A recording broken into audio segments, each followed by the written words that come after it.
Hello hi, मी कल्पना तिडके. कल्पना तिडके या रेसिपी मध्ये मी आपलं स्वागत करत आहे. एक वाटी अख्खे मूग, एक बटाटा वापरून बनवूया खमंग व खुसखुशीत आळूवडी. चमचा जिरे, त्यानंतर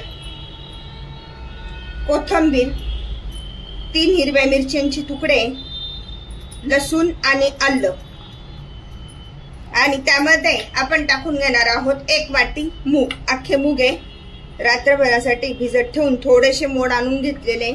तर त्याचं वाटण करून घेऊया. हे अंदाजेच घेतलेलं डाळीचं पीठ आहे. त्यामध्ये 1 चमचा मीठ टाकून घेत आहे, 2 चिमूट हिंग, ओवा आणि तीळ,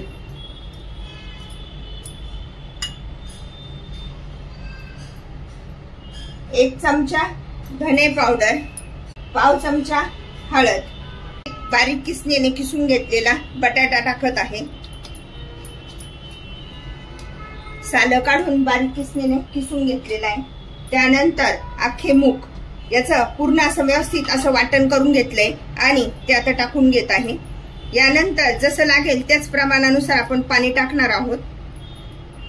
चिंच आणि गुळ टाकून घेत आहे. चिंच आणि गुळ एकत्रच हे केलेलं होतं आणि पाव चमचा लिंबू. सर्व साहित्य व्यवस्थित एकत्र करून घेऊया आणि नंतर लागेल तसंच पाणी टाकायचंय. त्यामध्ये शक्यतो पाण्याची गरज पण पडणार नाहीये, यामध्येच होणार आहे. हे बघा, अशा पद्धतीने पीठ छान असं एकत्र झालंय. यामध्ये अख्ख्या मुगाचा आणि 1 किसलेला बटाट्याचा वापर केलेला आहे. व्यवस्थित असं फेटून घ्यायचं छान, म्हणजे वड्या पण छान अशा हलक्या होतात आपल्या. प्रथम चाळणीला तेल लावून घेऊया. छान असं कडेने पण तेल लावायचे व्यवस्थित. अशा पद्धतीने एक पान कढईमध्ये ठेवायचे. हे बघा, अशा पद्धतीने छान असं पीठ लावून घ्यायचंय व्यवस्थित.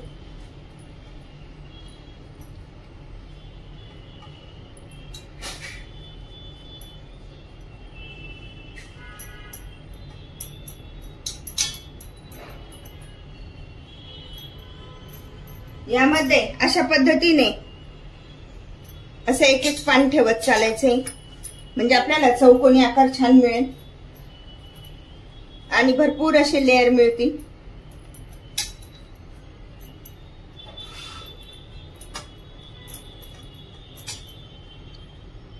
अख्खे मूग टाकल्यामुळे आपण थोडंसं पीठ असं हे केलेलं आहे, पातळ बनवलेलं आहे, म्हणजे छान अशी मूग पण शिजले जातात.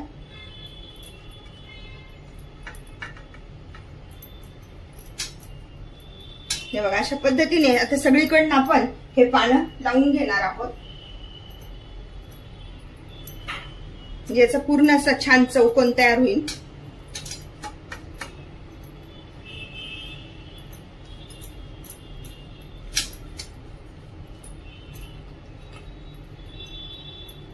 अशा पद्धतीने आपण हे अशी छान पानं मांडून घेतलेली आहे.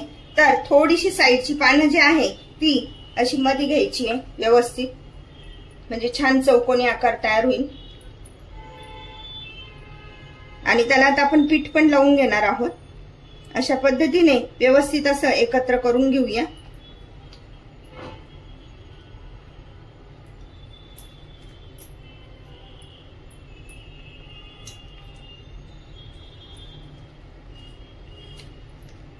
आणि वरून त्या पानांना पीठ लावून घेऊया, म्हणजे वड्या निसटत नाही.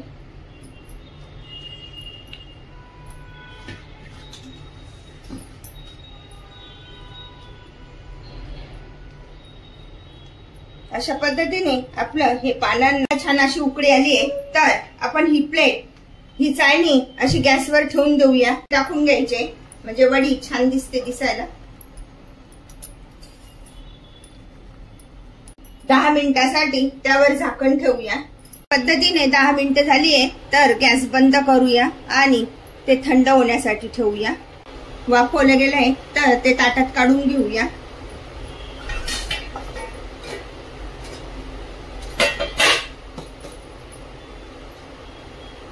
मस्त निघाले बघा. अशा पद्धतीने छान असे चौकोनी आकार तयार झालेले मस्तपैकी. आता आपण तळून घेऊया. अशा प्रकारे कढईमध्ये तेल तापत ठेवलेले आणि ते तापलंय आता, तर वड्या तळून घेऊया.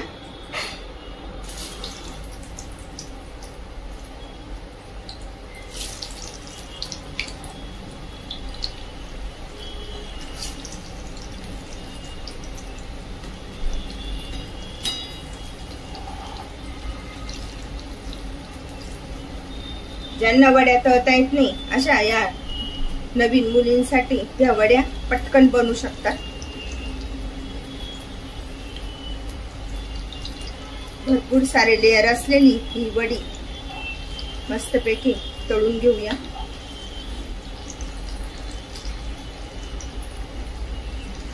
भरपूर असे लेयर तयार झाले. वाव मस्त.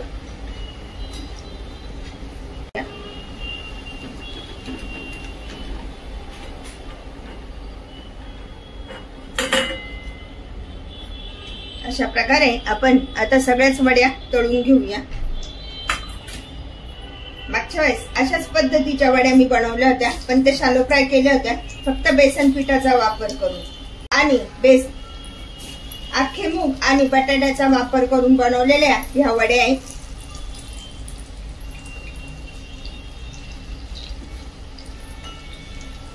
भरपूर लेअर असलेली खमंग व खुसखुशीत नवशिक्यांनाही बनवता येईल अशी अळूची वडी तुम्ही पण बनवा आणि मला मात्र कळवा कशी झाली येते.